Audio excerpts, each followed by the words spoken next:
Hello, hello, gorgeous human beings. Oh my goodness. It is so good to be back after a whirlwind, incredible 2-week trip in America with my family and just having the most amazing, blessed time over there.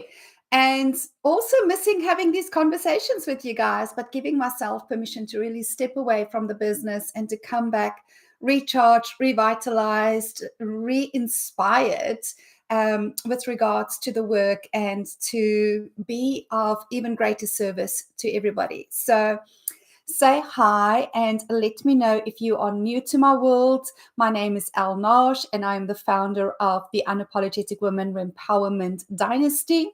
And if you know me, say hi in the comments as well. You guys know that I just love meeting my friends in every possible space and to have these conversations that allow all of us to deepen our personal awareness, our critical thinking, and liberation because we choose for ourselves and intentionally start creating our lives.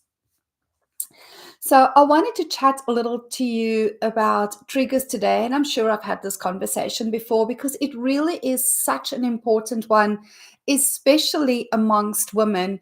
And this really came about in our meeting this morning, our soiree meeting, which if you're not part of the soiree and you're a fempreneur and you are looking for a space where you can be yourself fully, allowing yourself to calibrate to your evolved fullness, to your greatness, without shame, without judgment, without any of the normal forms of networking that is available to women, then come as my guest. The link is down below in the description. But really, the conversations that are being had there is just so relevant for our time.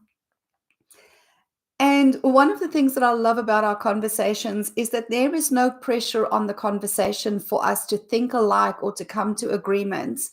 I make a point of surrounding myself with like-hearted, diverse-minded women so that we can have these richer conversations. But the conversation around triggers came up because if you are in my space,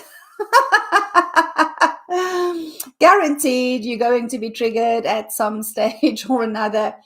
And I'm human, I get triggered as well. And I've learned to lean into my triggers. I find my triggers extraordinarily valuable.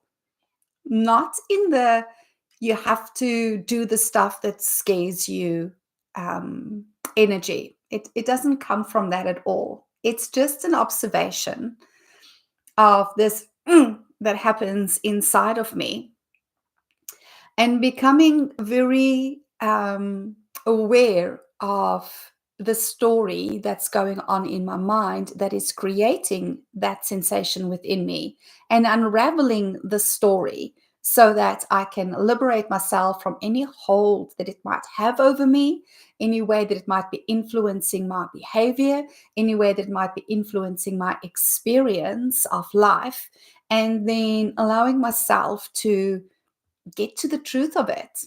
And here's what I have noticed, especially amongst women in business. When we allow ourselves to be in spaces of greatness celebrated, when we allow ourselves to be in spaces where women are constantly, consciously evolving in front of our very eyes, like literally from one meeting to the next, there is an observable change, transformation, expansion, evolution in at least one member in the soiree. So when you are coming into these spaces, you find yourself triggered by being surrounded by this expansion, upliftment, integration of greatness all of the time. And for some women, it's an invitation to go even deeper into themselves, for them to make more conscious decisions about how they're self-expressing through their choices, whether it's in what we're saying, in how we're thinking, in how we're dressing, in how we're showing up, in how we're eating, in how we're moving, in our posture, whatever that is. It's the self-expression that doesn't require words. And that for me is really what a trigger is gifted for, is that choice in intentional self-expression. But then I also find, and maybe you have found this in yourself, or you have observed this in other people in your surroundings, that a lot of the times people get triggered and they pull back. They remove themselves from the environment that is creating the trigger, believing for some reason that this will then make the trigger stop. Except the more environments of expansion that they go to, the more they get triggered. And then they always just make it's the wrong environment, it's the wrong time, I have too much going on, this is not right for me. And again, you're taking full responsibility for your life, your personal well-being and your happiness. Sometimes there is this voice that just goes, this is the wrong space for me. But it's not the same voice as the trigger. It feels differently. And it's critical to start understanding and acknowledging the difference between that intuitive no and the trigger. There's a distinct difference. So if we are constantly getting triggered and then leaning away, moving ourselves, what happens is that we are not accepting the invitation to our own personal greatness. And that's fine too. Look, honey, if there's one thing that I want to be sure comes across from me is there's no judgment, there's no wrongness. I'm simply sharing observations for more intentional choices. But you get to choose whether you lean in or lean away. My observation, my experience is the more we lean into these triggers, the more we actually uncover those little stories that we are telling ourselves in the back of our mind that keeps us smaller than who we have already become. One of those distinct triggers is the sensation of shame. I feel shame in this environment. As somebody who identifies as a 3 on the Enneagram, shame is the whole emotion from which a 3 operates, right?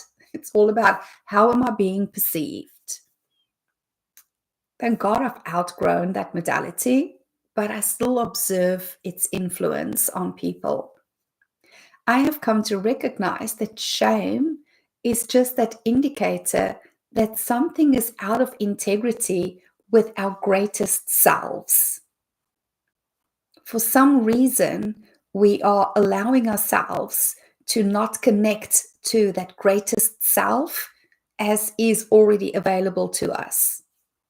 And so when we start feeling shame, instead of removing ourselves as a way of self-protection, and there's nothing wrong with that either. God knows we all need a little self-protection at times. But when you start recognizing that and then go, okay, what is this shame all about? What is this shame all about? Where am I not acknowledging, allowing, embracing, expressing my greatest self? And why not? What is it that I'm trying to protect myself from? What is it that makes me feel bad? What's that story? What's the origin of that story? Or not. This is the beauty of life, or not. Or you can just go, screw it, I'm removing myself, or this is bullshit, I've had enough, I don't need to know where it comes from, I don't need to understand why. This is changing now, baby. Stepping into greatness, going to go into a greater self-expression of who I truly am in this world as creator and creation, and allowing myself to just shift right here, right now. It is done. Like that is available to us as well. But all of this to say that triggers and shame have a role to play in your calibration to who you truly are. And so this is my invitation to any women out there who are still getting caught up in the trigger and leaning away, to lean in, sister. Lean in, reclaim yourself, find out what that trigger is saying to you, where it is leading you, and then move into that space of fullness. When you allow yourself, give yourself permission to just one choice at a time, calibrate to the fuller version of you, to the more evolved version of you, to the most artistic version of you, to the most creative version of you, to the most loved and loving version of you, then your triggers become fewer and fewer and shame dissipates. It truly does. The one observation that I made many observations, but one of my most treasured observations that I made on this trip, studying literally thousands of people, is at the end of the day, it all comes down to love, baby. It all comes down to love. We want to love and we want to be loved. Shame is an indicator that you are not loving yourself first and foremost. Because when you do, all of your choices will be in integrity. And when we live in integrity with love, there is no shame. So my invitation to you today is to start observing your triggers. Start observing the stories that you are telling yourself within that trigger. Start noticing the spaces and times where shame comes up in you. And start seeing how that is showing you the way back to being in integrity with the fullness of who you have become through life experience. I would love to hear from you. Did this help in any way? Did this create a new awareness for you in any way? And if it has, and if it's been of value to you, I ask that you share this with other women, because it's time for us to start having these frank conversations about the things that we know is holding ourselves and others back from living our greatest lives. It's time for that to change. Like the one lady said in the soiree this morning, this is the group that will tell me when there's something in my nose or stuck in my teeth. Because that's love and that's care. It's about telling somebody when you see the spinach in their teeth. And these are the conversations that highlight that for all of us. So if you are a fempreneur and you've been looking for a space that truly supports you holistically as a woman and as an empire builder, then click on the link below. Come and visit us. Experience the soiree for yourself, from where you get to make a decision if it's a full body yes or a full body no. So I hope that you have a magical day further. And until next time, let's remember, ladies, our most powerful self-expression needs no words. Take care. Cheers.